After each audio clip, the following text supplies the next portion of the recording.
నేరాలను అదుపు చేసేందుకే cordon search నిర్వహిస్తున్నట్లు వికారాబాద్ జిల్లా పరిగి డీఎస్పీ కరుణాసాగర్ రెడ్డి తెలిపారు. పరిగి మున్సిపల్ పరిధిలోని సుల్తాన్ నగర్ లో డీఎస్పీ ఆధ్వర్యంలో పోలీసులు పలు ఇండ్లలో కార్డన్ సెర్చ్ నిర్వహించి పలు వాహనాలను తనిఖీ చేశారు. ఈ సందర్భంగా ఆయన మాట్లాడుతూ నేరాలు అదుపులోనికే కార్డన్ సెర్చ్ నిర్వహిస్తున్నట్లు తెలిపారు. ఎవరైనా అసాంఘిక కార్యకలాపాలకు పాల్పడితే చట్టపరమైన చర్యలు తీసుకుంటున్నామని హెచ్చరించారు. గ్రామంలో ఎవరైనా కొత్త వ్యక్తులు అనుమానాస్పదంగా కనిపిస్తే పోలీసులకు సమాచారం ఇవ్వాలని తెలిపారు. ఈ కార్యక్రమంలో సిఐ వెంకట్రామయ్య, ఎస్ఐలు సత్యనారాయణ, రవికుమార్, పోలీస్ సిబ్బంది తదితరులు పాల్గొన్నారు.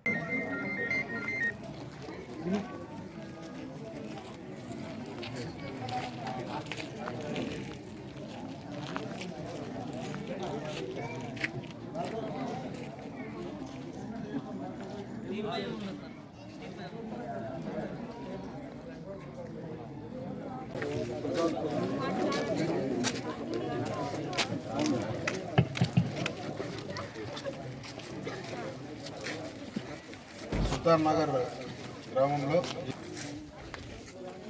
కార్డన్ సెర్చ్ చేయడం జరిగింది. దీనికి ఇక్కడికి వచ్చినటువంటి మా పరిగి సిఐ గారు, కొడంగల్ సిఐ గారు, తర్వాత డివిజన్ ఎస్ఐస్ సిబ్బంది,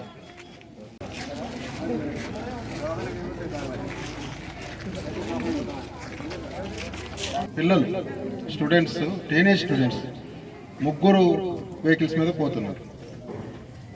తర్వాత వాళ్ళకి లైసెన్స్ ఉండలేదు, ఇన్సూరెన్స్ ఉండలేదు, యాక్సిడెంట్స్ అవుతున్నాయి. చాలామంది చనిపోవడం కూడా జరిగింది. నేషనల్ హైవేస్ మీద అయితే చాలామంది వెహికల్ ఓవర్టేక్ చేసినప్పుడు కానీ, వేరే వెహికల్ యూటర్న్ తీసుకునేటప్పుడు బాగా స్పీడ్గా పోయి గుద్దుకోవడం కానీ, ఇట్లాంటి కంటిన్యూస్ జరిగి రోడ్డు మీద రోజు ఒకరు ఇద్దరు చనిపోతున్నారు. ఒక్కసారి ఆలోచించండి. పిల్లలు చనిపోతే తల్లిదండ్రులకి ఎంత ఇబ్బంది, పెద్దవాళ్ళు చనిపోతే పిల్లలకి ఎంత ఇబ్బంది, భార్యకి ఎంత ఇబ్బంది, పిల్లలకి ఎంత ఇబ్బంది అనేది మీరు ఆలోచించి జాగ్రత్తగా వెహికల్ నడపాలి. తర్వాత ఆ వెహికల్కు డ్రైవింగ్ లైసెన్స్ ఉంచుకోవాలి.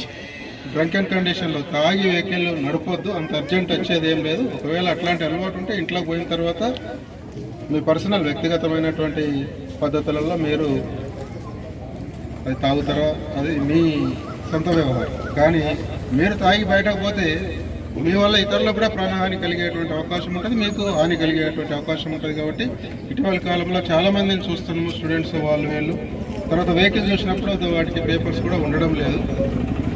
అట్లాంటివి చేయొద్దు. తర్వాత చాలామంది ఈ గ్రామం నుంచి కూడా స్టార్టింగ్లో ఒకరిద్దరు ఇతరుల మీద లూజ్గా పోస్టులు పెట్టడం, ఏది సోషల్ మీడియాలో పోస్టులు పెట్టి వాళ్ళను నిందించడము, లేకుంటే వేరే విధంగా మన ఇతరుల మనోభావాలకు భంగం కలిగించేటువంటి విధంగా ప్రవర్తించడం జరిగింది. అట్లాంటి కార్యక్రమాలు చేయొద్దు.